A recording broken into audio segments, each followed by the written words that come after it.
لا شريك له وأن محمدًا عبده ورسوله يا أيها الذين آمنوا اتقوا الله حق تقاته ولا تموتن إلا وأنتم مسلمون يا أيها الناس اتقوا ربكم الذي خلقكم من نفس واحدة وخلق منها زوجها وبث منهما رجالا كثيرا ونساء واتقوا الله الذي تساءلون به والأرحام إن الله كان عليكم رقيبا يا أيها الذين آمنوا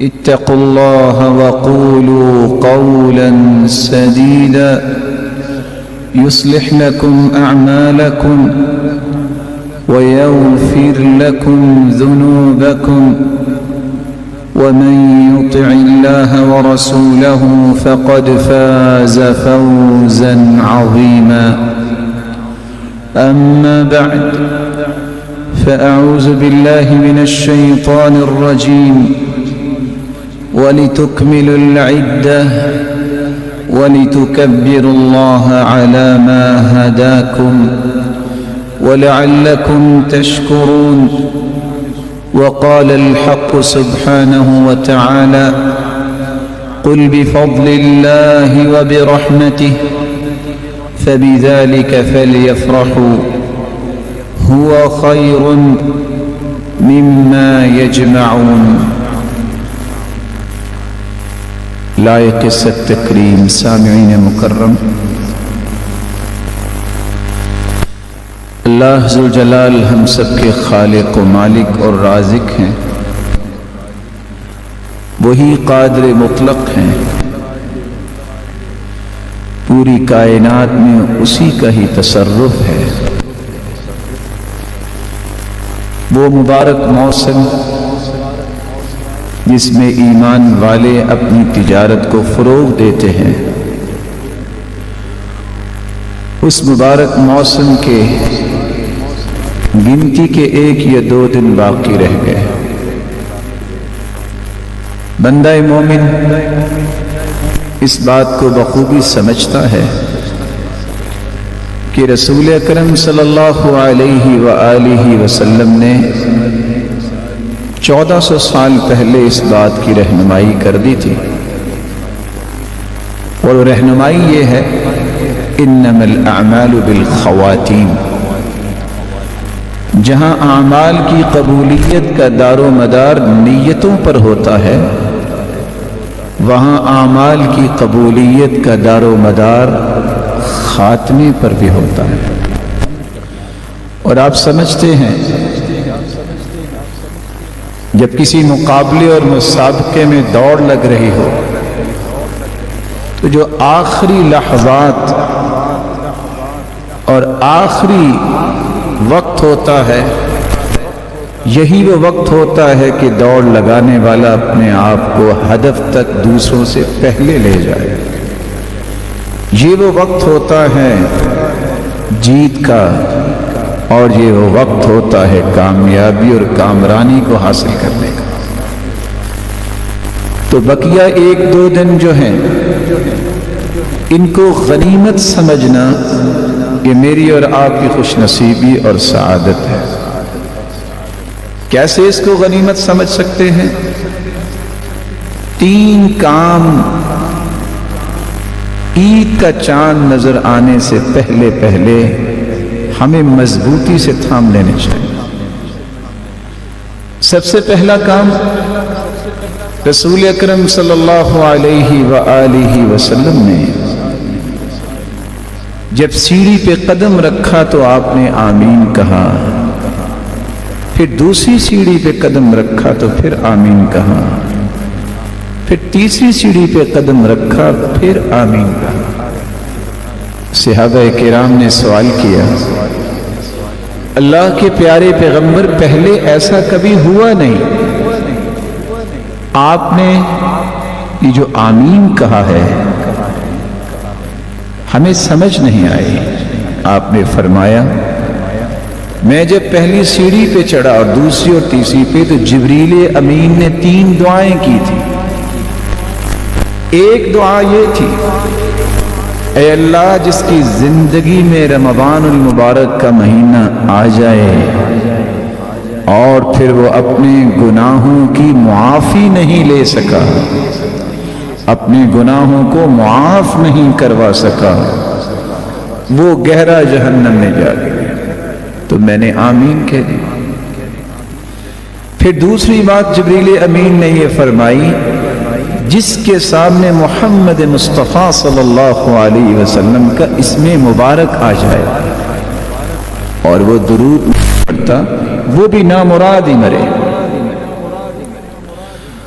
اور تیسری آمین میں نے اس وقت کہی جب جبریل امین نے یہ کہا اے اللہ جس کی زندگی میں والدین دونوں یا ایک بوڑھے ہو جائیں اور ان کی خدمت کر کے وہ جنت نہیں حاصل کر لیتا، یہ بھی نامراد ہو، یہ بھی بے مراد ہو، تو میں نے اس پر بھی آمین کہا.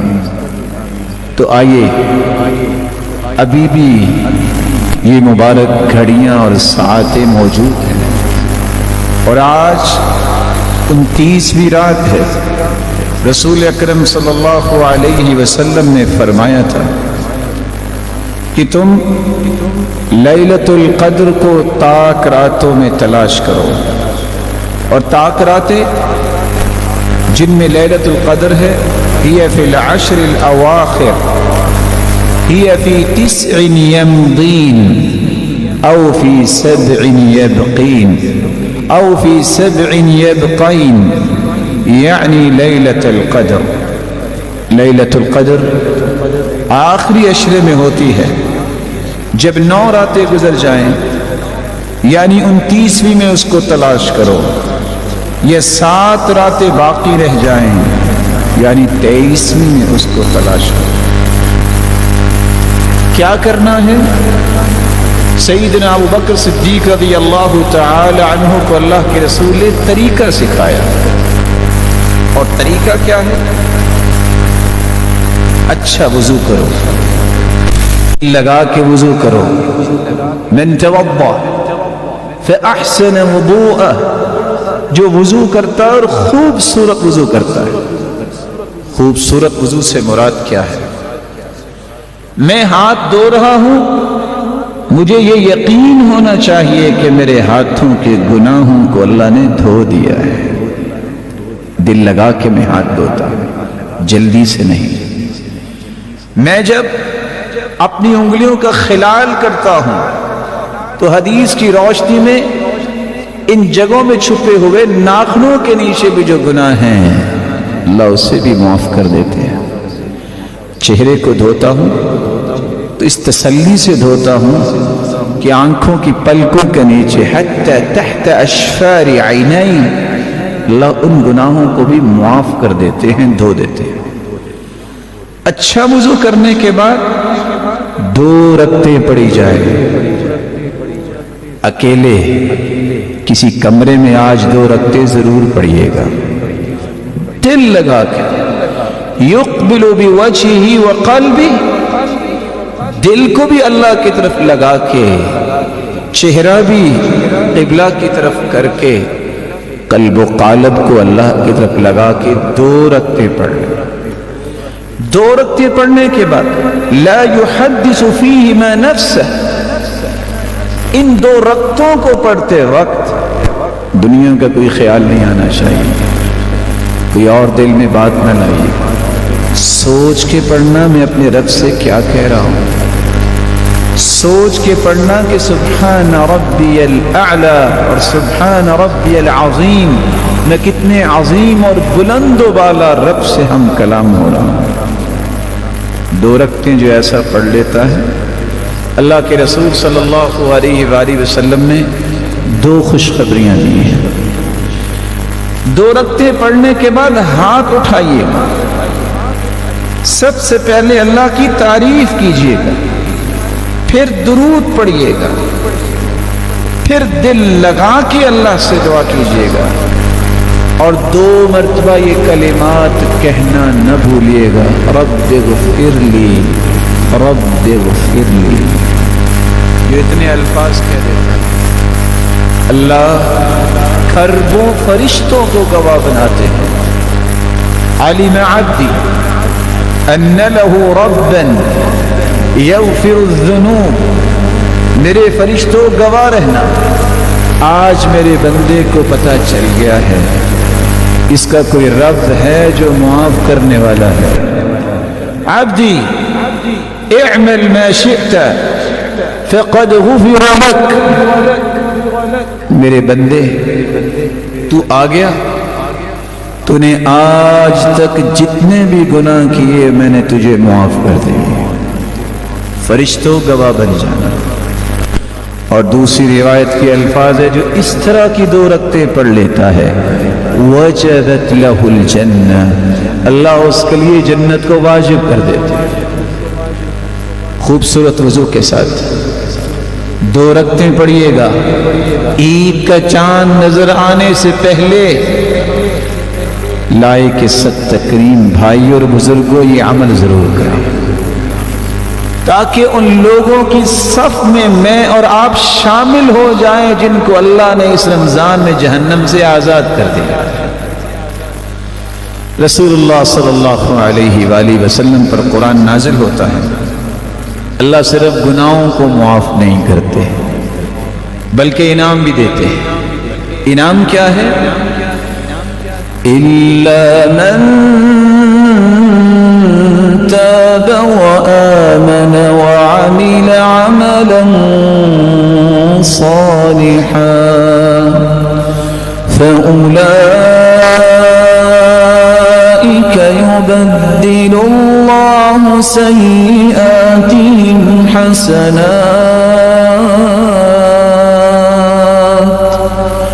وَكَانَ اللَّهُ غَفُورًا رَحِيمًا۔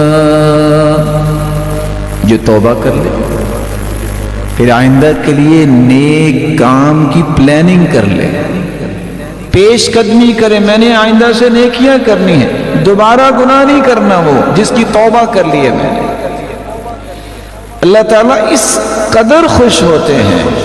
ان ربکم حیی کریم یستحیی من عبده اذا رفع یدیہ الیہ ان یردہما صفرا خائبتین، اللہ کے سامنے جب ہاتھ انسان اٹھا لیتا ہے، یہ کمزور ہاتھ اللہ کے سامنے جب اٹھتے ہیں، گناہ بندے نے کیے ہوتے ہیں، اللہ ذوالجلال کے پیارے پیغمبر فرماتے ہیں حیا تمہارے رب کو آتی ہے کہ میں اپنے بندے کے ہاتھوں کو خالی واپس لوٹا دوں۔ اللہ صرف گناہوں کو معاف نہیں کرتے، جتنے گناہ ہو چکے سچی توبہ کو دیکھ کے مالک الملک اس کو بھی نیکیوں میں تبدیل فرما دیتے ہیں۔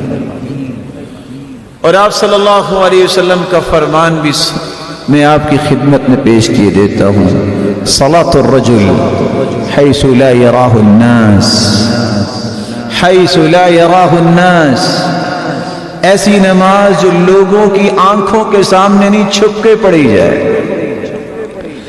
وہ تضاعف على 25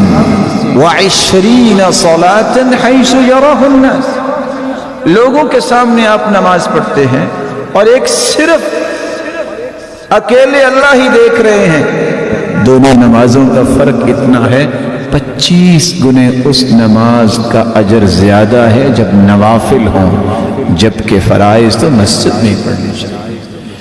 یہاں رک کے میں 2 گزارشیں بھی کرنا چاہوں گا۔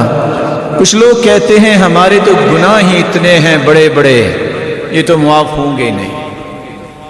نہیں، یہ شیطان دھوکہ دے رہا ہے، یہ شیطان تمہیں رب سے دور کرنا چاہتا ہے۔ کچھ لوگ خوبصورت نمازیں پڑھ کے، روزے رکھ کے، نیکیاں کر کے، پھر بھی شیطان کے شکنجے میں رہتے ہیں، ہمیں تو معافی ملی نہیں ہے۔ اچھا، آپ کو کیسے پتا چلا کہ معافی نہیں ملی؟ کہ آپ وہ رجسٹروں پہ جو لکھتے ہیں فرشتے پڑھ کے آئے ہیں؟ کہ آپ کی طرف نعوذ باللہ کو وحی آ گئی ہے جس کا سلسلہ تو بند ہو چکا ہے کہ آپ کو تو معافی ملنی نہیں؟ دھوکہ ہے، شیطان تمہیں رب سے دور کرنا چاہتا ہے۔ یقین کر کے دعا کرو گے، توبہ کرو گے، اللہ اپنے وعدے پورے کرنے والے ہیں۔ ایک شخص آیا بوڑھا تھا اور آگے کہتا ہے اللہ کے رسول بڑے گناہ کیے، کوئی گناہ ایسا نہیں جو میں نے چھوڑا نہ ہو، لا داجتن ولا حاجہ، چھوٹا اور بڑا ہر گناہ کیا ہے۔ آپ صلی اللہ علیہ وسلم نے اس کو توبہ کا طریقہ بتایا اور فرمایا یہ کرو گے تو اللہ معاف کر دے گا۔ وہ تھوڑا سا دور جا کے واپس آیا، کہتے وہ غدراتی وہ فجراتی، میرے فسق و فجور بھی معاف ہو جائیں گے اور میرے دھوکے جو میں نے اللہ سے کیے وہ بھی معاف ہو جائیں گے جو دنیا سے کیے۔ تو آپ نے فرمایا وغدراتک وفجراتک، تیری زندگی کے جو بھی گناہ ہیں تیرا رب اسے معاف کر دے گا۔ وہ بندہ خوشی سے وہاں سے بوڑھا انسان چلا اور ساتھ کہتا جا رہا تھا وغدراتی وفجراتی وغدراتی وفجراتی، اس کا مطلب ہے کوئی گناہ نہیں بچے گا، میرے ہر غدر، دھوکے اور میرے فسق و فجور سب معاف ہو جائیں گے۔ شیطان کے دھوکے میں مت آئیے۔ شیطان چاہے گا کہ تمہیں بے یقین کرے کہ تمہیں تو معاف اللہ نے کرنا ہی نہیں۔ اللہ ذوالجلال تو شیطان کی بھی سنتا ہے۔ شیطان نے کہا تھا ربی انظرنی الی یوم یبعثون، اے میرے رب مجھے قیامت تک مہلت دے دے۔ اللہ نے تو شیطان کو بھی مہلت دے دی۔ تم اللہ کے سامنے جھکنے والے ہو، تمہیں میرا مالک کیسے محروم کرے گا؟ اور دوسرا دھوکہ جو آج امت کو دیا جاتا ہے، اللہ ان کو ہدایت دے جو لوگوں کو دھوکہ دیتے ہیں، اور دھوکہ بھی دین کے نام پہ۔ حدیث کے الفاظ ہے من کمہ اعمى عن الطریق، جو کسی نبینے کو غلط راستہ بتاتا ہے اس پہ اللہ کی لعنت ہے۔ اس نے راستہ دنیا کا برا بتایا تو جو جنت کا راستہ برا بتائے اس پہ کیا ہو جائے؟ کچھ لوگ کہتے ہیں کہ رمضان کا جو آخری جمعہ ہوتا ہے اس میں قضائے عمری کر لیا کریں، جو نمازیں رہ گئیں، جو تم سے رہ گئیں زیادہ سے زیادہ 100 نفل پڑھ لیں۔ یہ قضائے عمری، ہر نماز کے ساتھ 2 نمازیں اور پڑھ لیں جو پچھلی نمازیں رہ گئی ہیں۔ الا فلیتقوا اللہ، الا فلیتقوا اللہ ولیستحیوا علی انفسہم، اللہ سے ڈر جائیں اور حیا کریں۔ امت کو ایسی بات کا حکم دیتے ہیں جس کا حدیث میں تذکرہ نہیں ہے، جس کا قرآن میں تذکرہ نہیں ہے۔ توبہ کا پھر کیا معنی ہوا؟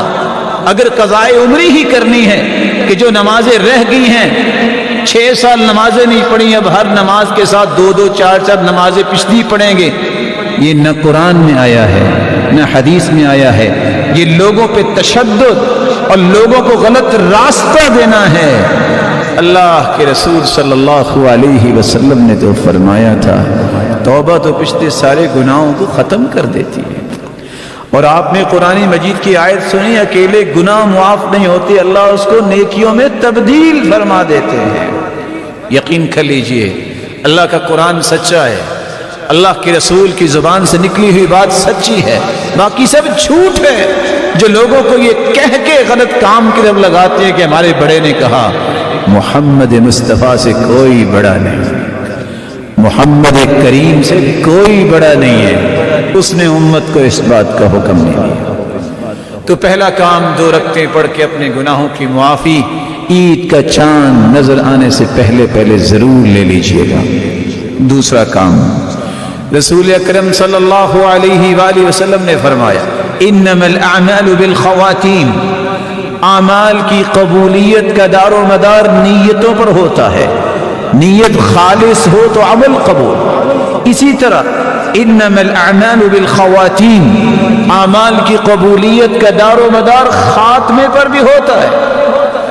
یہ باقی جتنے گھنٹے رہ گئے ہیں دوڑا دو اپنی سواریوں کو، کثرت سے قرآن پڑھو، کثرت سے دعا کرو، کثرت سے اذکار کرو، جب بھی موقع ملے اٹھ کے رتیں پڑھنا شروع کر دو. یہ موقع ہے، شاید کہ موقع یہ زندگی میں دوبارہ نہ مل سکے. کتنے ایسے تھے جو تمنا کرتے تھے رمضان کی، آج وہ مٹی کے نیچے چلے گئے. اور کتنے ہی ایسے ہوں گے جو یہ بات سن رہے ہیں، شاید ان کی زندگی میں آئندہ رمضان آئے کہ نہ آئے. غنیمت جانیے ان گھنٹوں کو. قرآن مجید آج کا دن اور کل کا دن، اللہ ہمیں 30واں روزہ بھی دے دے، ان 3 دنوں میں کم از کم 1 مرتبہ تو قرآن مکمل کریں، اور کوئی مشکل نہیں. اللہ عز و جلال ہمیں توفیق سے نوازے. تیسرا اور آخری کام جو چاند نظر آنے سے پہلے آپ کو کرنا چاہیے، اپنے گھر والوں کو بھی اس کام پہ لگائیں کہ وہ بھی اپنے رب سے معافیاں مانگ لیں، اللہ کی رحمتوں اور برکتوں کو سمیٹ لیں. کس طرح صحابہ کرام رات کو چھینٹے لگاتے اپنے گھر والوں پہ، اٹھو اٹھو، اللہ کی رحمتیں تقسیم ہو رہی ہیں، برکتوں کا نزول ہو رہا ہے. اپنے گھر والوں کو مت بھولیے. میرے بھائیوں، لمبے سفر کرنے ہو تو بیگانوں کے ساتھ نہیں ہوتے. اگر چاہتے ہو اور سمجھتے ہو کہ میرے پیارے ہیں، اگر سمجھتے ہو کہ میرے بچے پیارے ہیں، تو ان کو بھی جنت میں ساتھ لے جانے کی پلاننگ کریں. ان کے ہاتھوں سے صدقہ کروائیں، خود بھی صدقہ کریں. یہ 2 دن رہ گئے ہیں اللہ کو راضی کرنے کے لیے اور رسول اللہ صلی اللہ علیہ وآلہ وسلم کی سنت کو زندہ کرتے ہوئے آپ اس قدر سخاوت کرتے کہ ریح المرسلہ، جس طرح تند و تیز ہوائیں ہوتی ہیں، اس طرح صدقہ کیا کرتے رمضان میں. اور کچھ لوگوں کا کہنا ہے کہ میں کسی کو دکھا کے نہیں کروں گا. کوئی بات نہیں، جس طرح چھپا کے صدقہ کرنا افضل ہے، بعض دفعہ لوگوں کے سامنے صدقہ کرنا بھی افضل ہوتا ہے، جس کو دیکھ کے دوسرے صدقہ کریں. نیت کو اللہ دیکھتا ہے، اللہ کی رضا کے لیے. کتنے لوگ مسکین اور فقیر ہیں، ان پہ صدقہ کیجیے، وہ بھی عید کی خوشی میں شریک ہوں، ان کو بھی محسوس نہ ہو کہ ہماری خوشی کہاں. ان تک بھی اللہ کا دیا ہوا مال پہنچائیے. اس لیے رسول اللہ صلی اللہ علیہ وآلہ وسلم نے اس کو صدقۃ الفطر کہا ہے.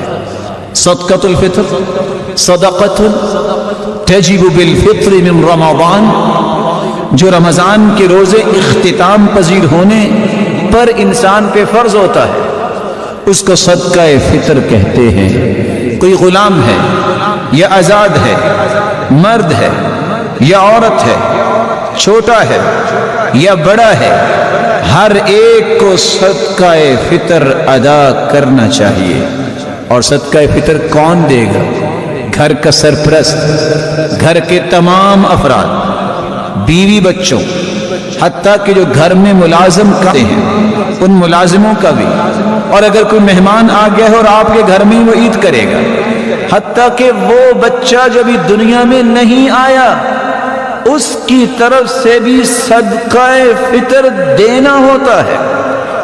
صدقہ فطر جس کے بارے میں رسول اللہ صلی اللہ علیہ وسلم نے فرمایا، فرض رسول اللہ، سیدنا ابن عمر رضی اللہ تعالی عنہ فرماتے ہیں، فرض رسول اللہ صلی اللہ علیہ وسلم زکاة الفطر صاعا من تمر او صاعا من شعیر على العبد والحر والذكر والأنثى والصغير والكبير من المسلمين، وأمر بها أن تؤدى قبل الخروج، وأمر بها أن تؤدى قبل خروج الناس إلى الصلاة. رسول اللہ صلی اللہ علیہ وسلم نے غلام اور آزاد پر، مرد اور عورت پر، چھوٹے اور بڑے مسلمان پر 1 سا کھجوروں کا یا 1 سا، رسول اللہ صلی اللہ علیہ وسلم نے فرمایا جو کا، یہ فطرانہ، یہ صدقہ فطر فرض کیا ہے، لازم قرار دیا ہے. اور حکم دیا کہ عید نماز پڑھنے سے پہلے اس کو ادا کیا جائے. صحیح بخاری اور صحیح مسلم کی یہ روایت بتاتی ہے کہ عید نماز سے پہلے جب لوگ عید نماز پڑھنے جا رہے ہیں اس سے پہلے اس کی ادائیگی ضروری ہے۔ ایک سا جو آج کل کے اعتبار سے 2 سیر 11 چھٹانک بنتا ہے، اتنی گندم، اتنے جو، یا تو وہ نکال دیں، اور اگر یہ نہیں کسی کی ضرورت ہے تو آپ اس کی نقدی بھی نکال سکتے ہیں۔ اور دیا کس کو جائے گا؟ یہ فقراء کو دیا جائے گا، یہ مساکین کو دیا جائے گا۔ اس کے لیے ضروری نہیں کہ میرے پہ زکوٰۃ فرض ہے تو میں دوں گا، یہ ہر بندے پہ فرض ہے، سوائے اس کے کہ جس کے پاس ایک دن کا بھی کھانا پینا نہیں، وہ تو لینے والا ہوگا، دینے والا کیسے ہوگا؟ رسول اللہ صلی اللہ علیہ وآلہ وسلم نے مزید فرمایا لیس فی الخیل والرقیق زکاة الا زکاة الفطر فی الرقیق، ویسے گھوڑے میں زکوٰۃ نہیں، کسی کے پاس غلام ہے زکوٰۃ نہیں، لیکن غلام کی طرف سے فطرانہ ضرور دے گا مالک، اس کا صدقہ فطر ضرور دے گا۔ رسول اللہ صلی اللہ علیہ وسلم نے یہ فرض کیا، اس کی حکمت کیا ہے؟ فرض رسول اللہ صلی اللہ علیہ وسلم زکاة الفطر طہرة للصائم من اللغو والرفث وطعمة للمساکین۔ رسول اللہ صلی اللہ علیہ وسلم نے صدقہ فطر کو فرض قرار دیا۔ روزے دار نے جو 30 روزے یا 29 روزے رکھے، کوئی لغو بات ہو گئی، کوئی بیہودہ گوئی کر بیٹھا، اس کو پاک کرنے کے لیے اور مسکینوں کے کھانے کا بندوبست کرنے کے لیے اس صدقے کو لازم کریں۔ رسول اللہ صلی اللہ علیہ وسلم نے یہ بھی فرمایا صدقۃ الفطر صاع من تمر او صاع من شعیر او مدان من حنطہ عن كل صغير وكبير وحر وعبد،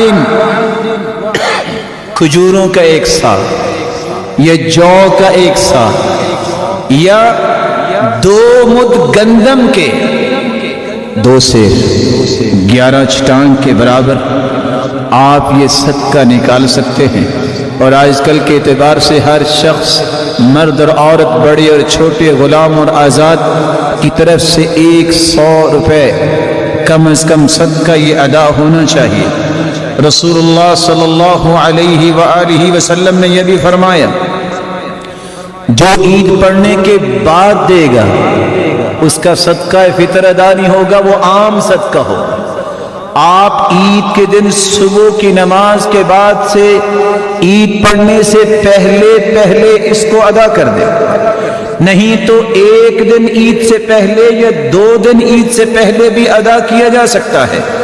رسول اللہ صلی اللہ علیہ وآلہ وسلم نے فرمایا تھا کہ یہ صدقہ من اداها قبل الصلاة فهي زکاة مقبولہ ومن اداها بعد الصلاة فهي صدقة من الصدقات، جو نماز عید پڑھنے سے پہلے کرے گا اس کی تو ادائیگی ہو جائے گی، اور جو بعد میں کرے گا اس کا عام صدقہ ہے۔ وكان ابن عمر يعطيها الذين يقبلونها وكانوا يعطون قبل الفطر بيوم او بيومين۔ صحیح بخاری کی روایت ہے، عید سے 1 دن یا 2 دن پہلے بھی یہ صدقہ دیا جا سکتا ہے۔ آپ آج بھی ادا کر سکتے ہیں، آپ کل بھی ادا کر سکتے ہیں۔ رسول اللہ صلی اللہ علیہ وسلم کی سنت سمجھتے ہوئے ہمیں تیسرا کام یہ بھی کرنا ہے کہ اپنے روزوں کی کمی کوتاہی کو دور کرنے کے لیے، ان کو مکمل کرنے کے لیے اور ان کو پاک صاف کرنے کے لیے اپنے گھر میں جتنے بھی افراد ہیں ان کی طرف سے صدقہ فطر ادا کرنا ہے۔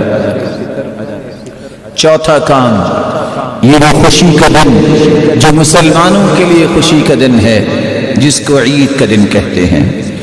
رسول اکرم صلی اللہ علیہ وسلم نے فرمایا كان لأهل الجاهلية يومان في كل سنة يلعبون فيهما جاہلیت میں لوگوں کے لیے 2 دن مقرر تھے جس میں وہ کھیلا کرتے تھے، خوش ہوتے۔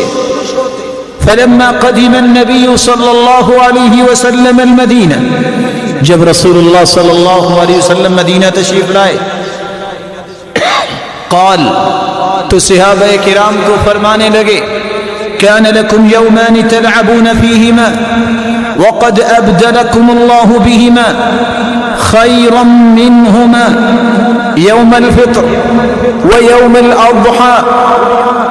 لوگوں اسلام سے پہلے بھی 2 دن تھے جس میں لوگ کھیلتے تھے، خوشی مناتے تھے۔ اللہ نے ان دنوں سے اچھے دن تمہیں عطا کر دیے ہیں جس کو عید الفطر کہتے ہیں اور جس کو عید الاضحیٰ کہتے ہیں۔ رسول اللہ صلی اللہ علیہ وآلہ وسلم نے یہ مبارک دن کیسے گزارا اور ایک مسلمان کو کیسے گزارنا چاہیے؟ سب سے پہلا کام، مت سوچئے کہ عید کا چاند نظر آ گیا ہے اب نمازوں کی ضرورت نہیں۔ سب سے پہلے شیطان تمہاری عبادت کو چوری کرے گا، تمہیں عشاء کی نماز با جماعت سے روکے گا، کہے گا تیاری کر لو، تیاری کے لیے رات ہے، اور تیاری اتنی لمبی چوڑی کیا کرنی ہے؟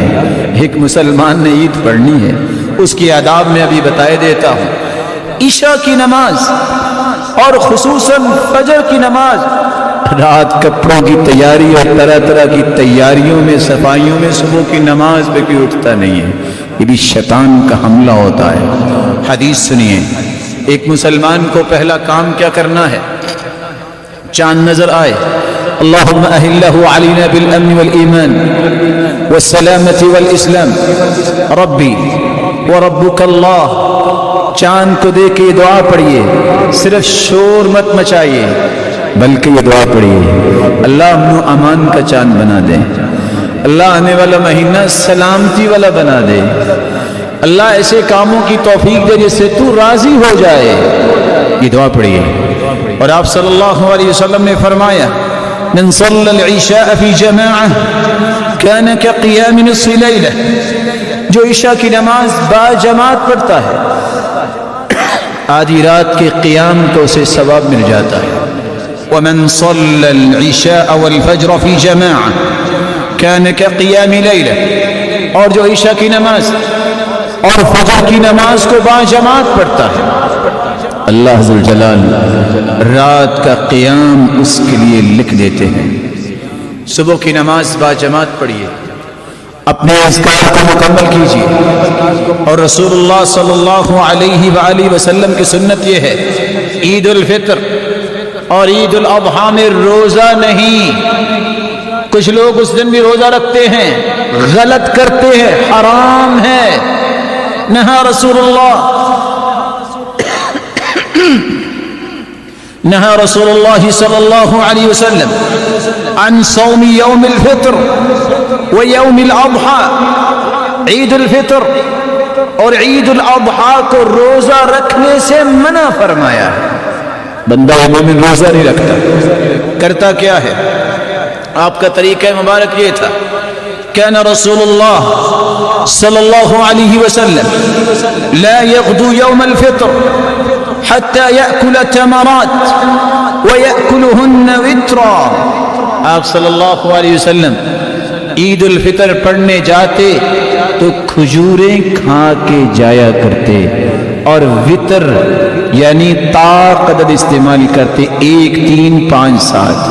کتنا ہی اچھا ہو گھر والوں کے اندر ایک ایسا شخص یہ ذمہ داری اٹھائے، میں نے سنت کو زندہ کرنا ہے، پلیٹ میں کھجوریں لے، گھر سے نکلنے سے پہلے کہے، پلیٹ لے کے سامنے آئے، یہ سنت کھجوریں کھا کے جاؤ، دروازے پہ کھڑا ہو سکتا ہے۔ وَكَانَ لَا يَأْكُلْ، اور عید الاضحیٰ کا طریقہ یہ تھا جب تک نماز نہ پڑھ لیتے کچھ نہ کھاتے۔ لیکن اگر کوئی بیمار ہے تو شریعت نے بیماروں کے لیے آسانیاں رکھی ہیں، وہ کھا بھی سکتا ہے۔ رسول اللہ صلی اللہ علیہ وآلہ وسلم نے پہلا کام یہ بتایا اور کر کے دکھایا کہ با جماعت نماز پڑھے، روزہ نہ رکھے، بلکہ سب سے پہلے غسل کیجئے، مسواک کیجئے، خوشبو لگائیے۔ ان عبد اللہ بن عمر كان يغتسل يوم الفطر قبل ان يغدو الى المصلى، عید الفطر کے دن عیدگاہ جانے سے پہلے غسل کیا کرتے، اور صحابہ اور سلف کا یہی طریقہ تھا، كانوا يستحبون ان يغتسلوا، کہ وہ غسل کیا کرتے۔ رسول اللہ صلی اللہ علیہ وآلہ وسلم کا طریقہ مبارک یہ تھا، كان يلبس احسن ثيابه فی العیدین، سب سے خوبصورت لباس دونوں عیدوں میں اللہ کے رسول زیب تن کیا کرتے۔ وَكَانَ لِلنَّبِيِّ جُبَّةٌ يَلْبَسُهَا فِي الْعِيدَيْنِ وَيَوْمَ الْجُمْعَةِ، اللہ کے رسول کے پاس ایک جبہ تھا۔ وفي رواية أخرى وكان للنبي جبتان، آپ کے دو جبے تھے جو آپ عیدین کے وقت پہنا کرتے تھے، جمعے کے دن زیب تن کیا کرتے تھے۔ وللوفود، ڈیلیگیشن آتا اس کے استقبال کے لیے بھی اور ایسا ملاقات کرنے کے لیے بھی آپ وہ پہن کے ہی بیٹھا کرتے تھے۔ رسول اللہ صلی اللہ علیہ وآلہ وسلم نے فرمایا، ان هذا يوم جعله الله للمسلمين عيدا للمسلمين فمن جاء إلى الجمعة فليغتسل وإن كان طيب فليمس منه وعليكم بالسواك، جمعے کا دن بھی عید کا دن ہے، جمعے کا دن بھی مسلمانوں کے عید کا دن، اس دن بھی غسل کرنا، خوشبو لگانا، مسواک کرنا یہ سنت ہے۔ تو عید کے دن تو بالاولیٰ یہ کام کرنے چاہیے، عید الفطر اور عید الاضحیٰ۔ رسول اللہ صلی اللہ علیہ وسلم کے اس فرمان کی روشنی میں مت لوگوں کے اندر اسلام کا غلط مفہوم پھیلاؤ۔ کچھ لوگوں کو عید کے دن یاد آتا ہے میرا فلاں فوت ہو گیا، وہ اللہ کے پاس اللہ کی رحمت میں ہوگا، اس کے لیے دعا کیجیے۔ مت سنت کو چھوڑیے کہ میں لباس نہیں پہنوں گا، مجھے تو غم ہے۔ یہ محمد کریم کو بھی تو غم تھے، ان کے پیارے بھی تو دنیا سے چلے گئے، ان کی بیٹیاں بھی تو اللہ کے پاس چلی گئیں۔ یہ صحابہ کرام کو بھی غم تھے، لیکن یہ غم خوشی میں رکاوٹ نہیں بنے۔ اور یہ جاہلوں کا طریقہ ہے کہ آج کسی خاندان میں کوئی فوت ہو جائے، شادی طے کی ہوئی 6 مہینے سال لیٹ ہو جاتی ہے۔ یہ کوئی طریقہ ہے زندگی نہیں، یہ محمد مصطفیٰ نے طریقہ نہیں بتایا۔ خوشی کا دن، مسلمانوں کی خوشی کا دن خوشی کے ساتھ گزاریے، تیار ہو کے، بلکہ صبح کی نماز کے بعد اللہ کی کبریائی بیان کیجیے۔ كان يخرج يوم الفطر فيكبر حتى يأتي بالمصلى، اللہ کے رسول عید الفطر کے دن تکبیریں کہتے جب تک عیدگاہ میں نہ آ جاتے، وحتى يقضي الصلاة، جب تک نماز نہ ہو جاتی اس وقت تک تکبیریں کہتے۔ مسلمان کو تکبیریں کہنی چاہیے۔ عید کی 2 رکعتیں جس کی کوئی تکبیر نہیں ہوتی، جس کو اقامت کی تکبیر کہتے ہیں، امام 2 رکعتیں پڑھاتا ہے، 7 تکبیریں پہلی رکعت میں، 5 تکبیریں دوسری رکعت میں، اور پھر اس کے بعد سورۃ الفاتحہ پڑھی جاتی ہے۔ یہ رسول اللہ صلی اللہ علیہ وسلم کا طریقہ مبارک ہے۔ كان يكبر في العيدين في الأولى 7، پہلی رکعت میں 7 تکبیریں، قبل القراءة، قراءت سے پہلے، وفي الآخرة 5 قبل القراءة، اور 5 تکبیریں دوسری رکعت میں قراءت سے پہلے۔ اور آپ صلی اللہ علیہ وسلم عید کے دن سبح اسم ربک الاعلی اور دوسری رکعت میں هل اتاک حدیث الغاشیہ یہ صورتیں پڑھا کرتے تھے۔ اگر کسی کی نماز عید گزر جائے، رہ جائے، تو وہ کیا کرے؟ امام بخاری نے صحیح بخاری میں باب باندھا ہے، باب اذا فاتہ العید یصلی رکعتین، وہ اسی طرح 2 رکعتیں پڑھے جس طرح امام نے پڑھائی تھی۔ امام ابن حجر رحمہ اللہ تعالی اس حدیث کی شرح میں لکھتے ہیں، فی هذه الترجمہ حکمان، مشروعیت استدراک صلاة العید اذا فاتت مع الجماعة، اگر جماعت نہیں مل سکی تو بعد میں اسی طرح 2 رکعتیں پڑھے، سواء كانت بالاضطرار او بالاختیار، مجبوری سے رہ گئی یا سستی سے رہ گئی، وَكَوْنُهَا تُقْضَى رَكْعَتَيْنِ كَأَصْلِهِمَا، اور اسی طرح ہی ان کو ادا کیا جائے گا جس طرح امام کے ساتھ بقیہ لوگوں نے 2 رکعتیں ادا کی۔ رسول اللہ صلی اللہ علیہ وآلہ وسلم کے صحابی انس بن مالک رضی اللہ تعالی عنہ وہ بصرہ میں تھے اور نہیں پہنچ سکے، تو انہوں نے کیا کیا؟ جمع موالی، اپنے غلاموں کو جمع کیا، وولدہ، اپنے بچوں کو جمع کیا، ثم یأمر مولا، پھر اپنے غلام کو حکم دیا عبداللہ بن ابی عتبہ، عبداللہ بن ابی عتبہ کو، فیصلی بہم کصلاة اہل المصر رکعتین ویکبر بہم کتکبیرہم، اسی طرح 2 رکعتیں پڑھائیں جس طرح امام پڑھاتا ہے اور تکبیریں بھی اسی طرح کہیں۔ 2 رکعتوں کے بعد عید کا خطبہ ہوتا ہے، رسول اکرم صلی اللہ علیہ وآلہ وسلم نے خطبہ دیا۔ اللہ ذوالجلال یہ خوشی کے موقع ایمان کی حالت میں دیکھنے کی توفیق عطا فرمائے اور ان آداب کو ملحوظ خاطر رکھنے کی توفیق دے۔ وآخر دعوانا الحمدللہ۔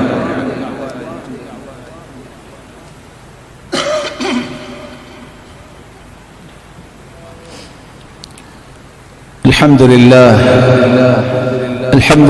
على إحسانه والشكر له على توفيقه وامتنانه، أما بعد فأعوذ بالله من الشيطان فإنه عدو للإنسان، أما بعد۔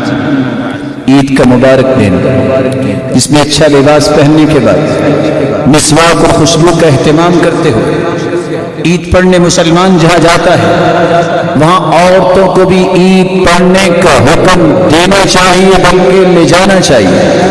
ام عطیہ رضی اللہ تعالی عنہ فرماتی ہے امرنا رسول اللہ صلی اللہ علیہ وسلم ان نخرج العواتق وذوات الخدور والحیض لیعتزلن المصلى، ہمیں حکم دیا نوجوان بچیوں کو بھی اور اسی طرح بالغ بچیوں کو بھی، چھوٹی بچیوں کو بھی، حتیٰ کہ وہ عورتیں جن ایام میں نماز نہیں پڑھتی ان کو بھی عیدگاہ میں لے کے آئیں، ہاں وہ نماز کی جگہ سے الگ رہے۔ کیوں ان کو لایا جائے؟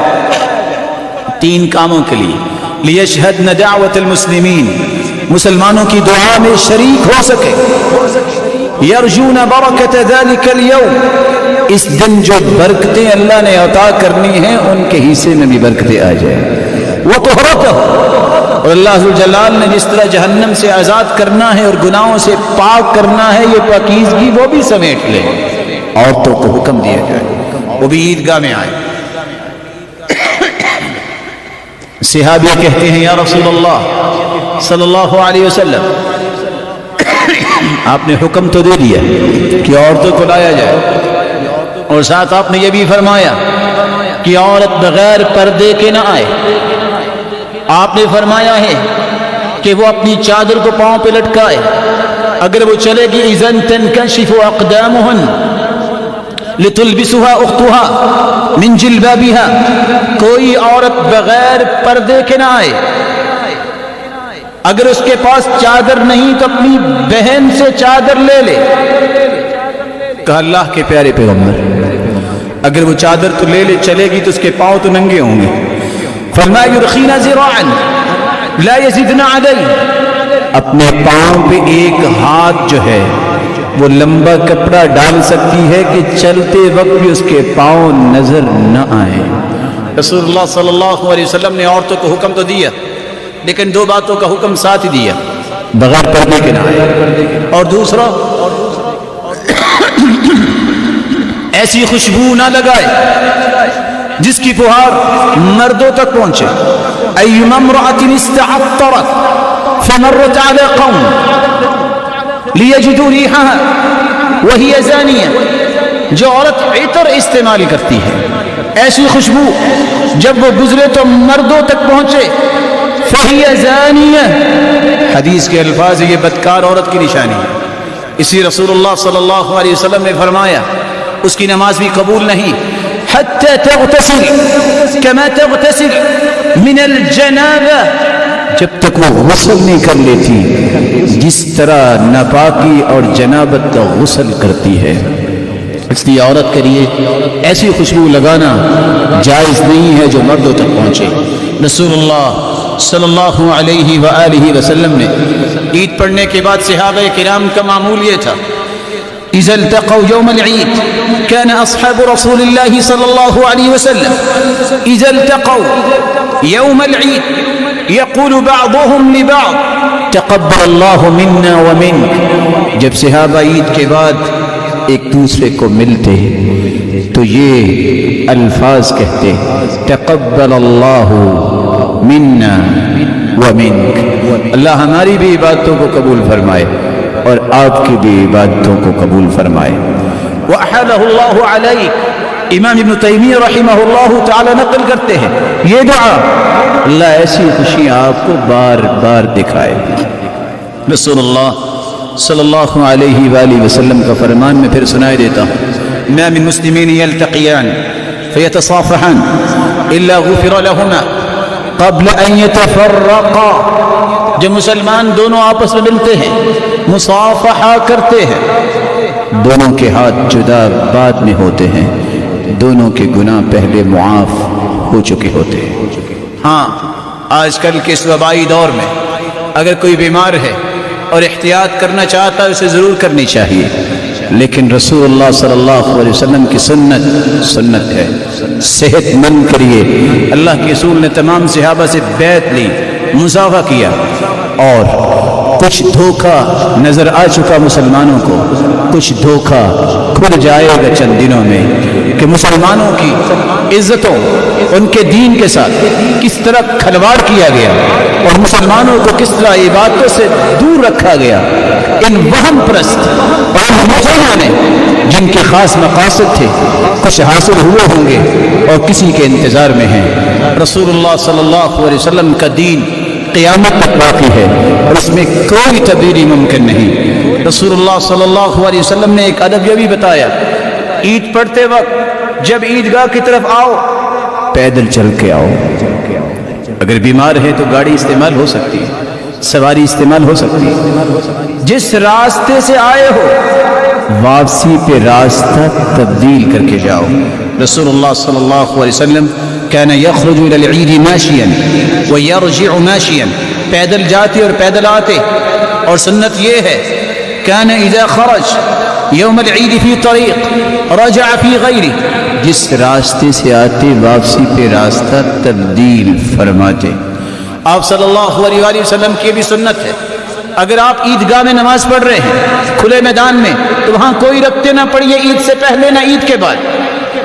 اگر آپ مسجد میں عید پڑھ رہے ہیں، نہیں انتظام ایسا، تو مسجد میں آ کے تحیت المسجد کی 2 رکعتیں پڑھ سکتے ہیں عید سے پہلے، کیونکہ آپ مسجد میں آئے۔ اذا دخل احدكم المسجد فلا يجلس حتى يصلي ركعتين، جو مسجد میں آئے 2 رکعتیں پڑھے بغیر نہ بیٹھے، اس کو تحیت المسجد کہتے ہیں۔ لیکن آپ کا طریقہ مبارک یہ تھا، كان لا يصلي قبل العيد شيئا فإذا رجع إلى منزله صلى ركعتين۔ آپ عید سے پہلے اور عید کے بعد چونکہ میدان میں عید پڑھتے تھے، 1000 ہاتھ مسجد نبوی سے دور جگہ تھی جہاں یہ عید پڑھی جاتی مدینہ میں، اور مکہ میں جب سے عید فرض ہوئی ہے بیت اللہ کے اندر ہی پڑھی گئی ہے آج تک۔